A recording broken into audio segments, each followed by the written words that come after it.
शहर यरूशलेम का कोई वीरान और खामोश इलाका था, जहां हजारों मुर्दों की हड्डियां दो पहाड़ों के दरमियान बिखरी हुई थी। एक बुजुर्ग पहाड़ की एक ऊंची चोटी पर खड़े थे और अल्लाह की बारगाह में हाथ उठाए दुआ में मसरूफ थे। हर मखलूक इस मंजर को हैरत ज़दा होकर देख रही थी कि अचानक हवाओं में खनकी बढ़ने लगी और मैदान में बिखरी हड्डियां हरकत में आ गई। उन बोसीदा हड्डियों में गोया जान आ गई और वो आपस में जुड़ने लगी। मौत की इस खौफनाक वादी में ऐसा क्या हुआ जो कौम बनी इसराइल के लिए इबरत का निशान बन गया? वो बुजुर्ग कौन थे जिनकी दुआ से ये मोजज़ा पेश आया? दोस्तों, आज की इस वीडियो में आप हज़रत हिजकील अलैहिस्सलाम और मौत की वादी के इस कुरानी वाक़ये को तफसील से जानेंगे, तो वीडियो को पूरा ज़रूर देखें। हज़रत हिजकील अलैहिस्सलाम एक नेक, साबिर और अल्लाह के बरगज़ीदा नबी थे। हज़रत हिजकील के वालिद का नाम बुज़ी काहिन था, जबकि बाज़ ने लिखा कि आप हज़रत यर्मिया अलैहिस्सलाम के बेटे थे। अब्रानी ज़ुबान में हिजकील के माने अल्लाह की कुदरत के होते हैं।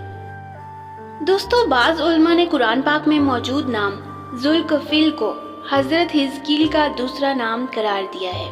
हज़रत हिजकील की बासत का ज़माना 622 कबल मसीह का है। रिवायतों से पता चलता है कि आप अलैहिस्सलाम अभी बच्चे थे कि आपके वालिद का इंतकाल हो गया। जब आपकी बासत का ज़माना करीब आया तो आपकी वालदा बहुत ज़ईफ़ और बूढ़ी हो चुकी थी। इसलिए बनी इसराइल के लोग आपको इब्ने अल-अजूद यानी बुढ़िया का बेटा कहकर पुकारते थे। हज़रत हिजकील हज़रत मूसा अलैहिस्सलाम के तीसरे खलीफा थे जो मनसबे नबूवत पर सरफराज किए गए थे। हज़रत मूसा अलैहिस्सलाम की वफ़ात के बाद आपके खलीफा अव्वल हज़रत यूशा बिन नून हुए। उनके बाद हज़रत कालिब बिन यूहन्ना ने बनी इसराइल की इमामत की और फिर उनके बाद हज़रत हिजकील अलैहिस्सलाम हज़रत मूसा अलैहिस्सलाम के जानशीन और नबी हुए। दरअसल हज़रत मूसा अलैहिस्सलाम से हज़रत ईसा अलैहिस्सलाम तक के इस तवील अरसे में अल्लाह ने बनी इसराइल में बहुत से पैगंबरों को मबूस फरमाया, जिनकी दुरुस्त तादाद का इल्म सिर्फ अल्लाह तबारक व तआला के सिवा किसी को नहीं। उनमें से चंद पैगंबरों का तज़किरा कुरान पाक में मौजूद है। बाज़ का तफसील से तो कुछ का मुख्तसर जिक्र हुआ है। लिहाजा हज़रत यूशा और हज़रत हिजकील अलैहिस्सलाम का नाम कुरान मजीद में मौजूद नहीं है। अलबत्ता बाज़ वाक़यात के ज़मन में उन नबियों का जिक्र अहादीस और अक़वाल में मिलता है। हज़रत हिजकील नबूवत के ओहदे पर फायज हुए तो बनी इसराइल में सरकशी और नाफरमानी आम थी। झूठ, मुनाफ़क़त, रिश्वतखोरी, हसद, कीना मुआशरे में सरायत कर चुका था। लोग बेहयाई और बदकारी पर फ़ख्र किया करते थे। वो लोग जुल्म व जबर करके खुश होते थे। बाप दादा के रस्म व रिवाज मजहब बन चुके थे। कौम इतने फ़िरकों में बट गई थी कि उनका शुमार मुमकिन ना रहा था। इस बदतरीन मुआशरे में हज़रत हिजकील अलैहिस्सलाम ने तौहीद का परचम बुलंद किया। आपने अपनी कौम के लोगों को सच्चाई और रास्तबाजी की तालीम दी और लोगों को सिरातल मुस्तकीम पर चलने की हिदायत की। लेकिन इन बातों और नसीहत का उन लोगों पर कोई असर ना हुआ और वो अपनी आदत पर कायम रहे। लिहाजा आपने बनी इसराइल पर आने वाले अजाब और हौलनाक तबाही से उन्हें आगाह किया। बाइबल में आपसे मंसूब सहीफ़ा हिजकील मौजूद है, जो बाइबल की आखिरी किताब है। सहीफ़ा हिजकील में आपकी पेशनगोई तफसील से मौजूद है। सन 550 कबल मसीह में बाबिल के बादशाह बख्त नसर ने बैतुल मुक़द्दस पर हमला कर दिया। लिहाजा यहूदी खौफज़दा होकर किला बंद हो गए। हज़रत हिजकील अलैहिस्सलाम का ख्याल था कि बनी इसराइल की तबाही उनके बतौर सज़ा और सबक है जो खुदा की तरफ से दी गई है। आपने उन लोगों को तौबा पर जोर देते हुए अपनी कौम के लोगों से कहा कि अपनी बदकारियों से बाज आ जाओ, सारे बुरे काम छोड़ दो जिन्हें करके तुम गुनाहगार होते हो, खुद से जुदा करके फेंक दो। महीनों तक ये मुहासरा जारी रहा। आखिरकार मजबूर होकर एक रात लोग शहर से निकलकर भाग गए। बख्त नसर की फौज ने उनका ताक़ुब करके उनको कत्ल कर दिया। पूरा यरूशलेम खूनो खाक से लथपथ हो गया। इसी दौरान एक ऐसा वाक़या पेश आया जिससे बनी इसराइल हैरत ज़दा रह गया और ये वाक़या निशाने इबरत बन गया। वाक़या दरअसल यूँ है कि हज़रत हिजकील अलैहिस्सलाम ने बनी इसराइल के बचे हुए लोगों से कहा कि तुम सब तैयार हो जाओ, हम सब मुशरिकीन से जंग करने जाएंगे। تاکہ اللہ کے نام کو بلند کیا جا سکے۔ قوم نے جب جنگ اور جہاد کی بات سنی تو اپنی جانوں کے خوف سے بھاگ کھڑے ہوئے اور آبادی سے دور ایک وادی میں جا کر قیام پذیر ہو گئے اور دو پہاڑوں کی گھاٹیوں کے درمیان رہنے لگے۔ اللہ تبارک و تعالیٰ کو ان لوگوں کی یہ حرکت بہت زیادہ ناپسند آئی، چنانچہ اللہ نے ایک عذاب کے فرشتے کو اس جنگل میں بھیج دیا، جس نے ایک پہاڑ کی آڑ میں چھپ کر اور چیخ مار کر بلند آواز میں یہ کہا کہ تم سب مر جاؤ۔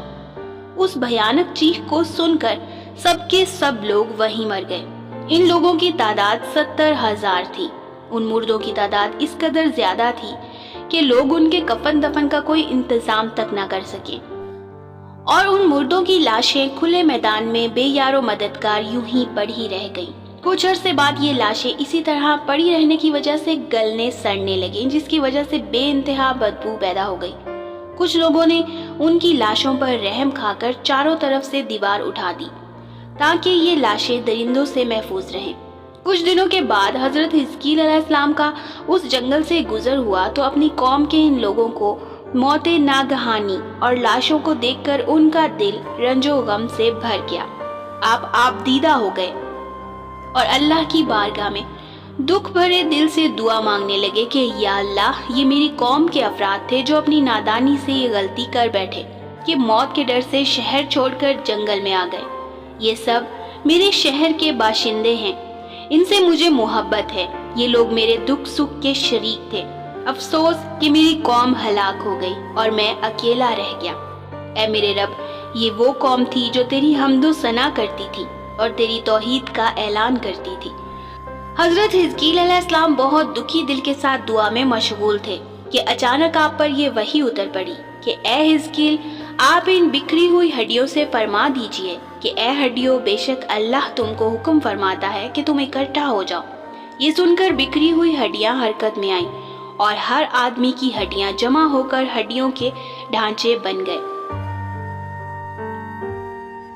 پھر یہ وحی آئی کہ اے حزقیل، آپ فرما دیجئے کہ اے ہڈیوں، تم کو اللہ کا یہ حکم ہے کہ تم گوشت پہن لو۔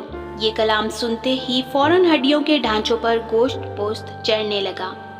پھر تیسری بار یہ وحی نازل ہوئی کہ اے حزقیل، آپ یہ کہہ دیجئے کہ خدا کے حکم سے اب تم سب اٹھ کھڑے ہو۔ آپ علیہ السلام کی زبان سے جیسے ہی یہ کلمات جاری ہوئے، 70,000 لاشیں یکدم اٹھ کھڑی ہوئی اور تمام لوگ پھر سے زندہ ہو گئے۔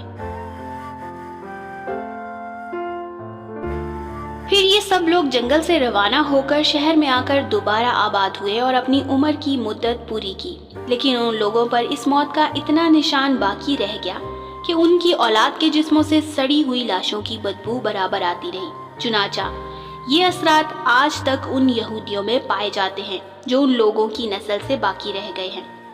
حضرت حزقیل علیہ السلام اور موت کی اس وادی سے متعلق واقعے میں ہمارے لیے ایک عظیم پیغام موجود ہے کہ موت سے فرار ممکن نہیں۔ اس کا ایک وقت متعین ہے جس میں لمحوں کی کمی یا زیادتی کی گنجائش نہیں۔ جیسا کہ اللہ تبارک و تعالیٰ نے فرمایا کہ ہر جاندار کو موت کا مزہ چکھنا ہے۔ دوستو، زندگی اور موت تقدیر الہی کے تابع ہے اور تقدیر الہی کے مقابلے میں کوئی تدبیر کارگر نہیں ہو سکتی۔ سورہ نام میں اللہ تبارک و تعالیٰ نے فرمایا، تم جہاں بھی جاؤ گے وقت مقرر پر موت تمہیں جا پکڑے گی، چاہے تم مضبوط قلعوں میں ہی کیوں نہ ہو۔ آخر میں اللہ تبارک و تعالیٰ سے دعا ہے کہ اللہ ہمیں برائی سے بچنے اور نیک اعمال کرنے کی توفیق عطا فرمائے، آمین یا رب العالمین۔ آج کی ویڈیو میں تھا بس اتنا ہی۔ مزید ایسی ویڈیو دیکھنے کے لیے جلدی سے میرے چینل زرین سٹوریز کو سبسکرائب کر لیں اور ساتھ لگے بیل آئیکن کو لازمی پریس کریں تاکہ میری ہر نئی آنے والی ویڈیو کا نوٹیفیکیشن آپ کو بر وقت موصول ہو اور ہمارا رابطہ بنا رہے۔ اس کے ساتھ ہی اپنی بہن کو دے اب اجازت، اپنا رکھیے گا بہت سارا خیال۔ زندگی رہی تو دوبارہ حاضر ہوں گے ایک نئی ویڈیو کے ساتھ، تب تک کے لیے فی امان اللہ۔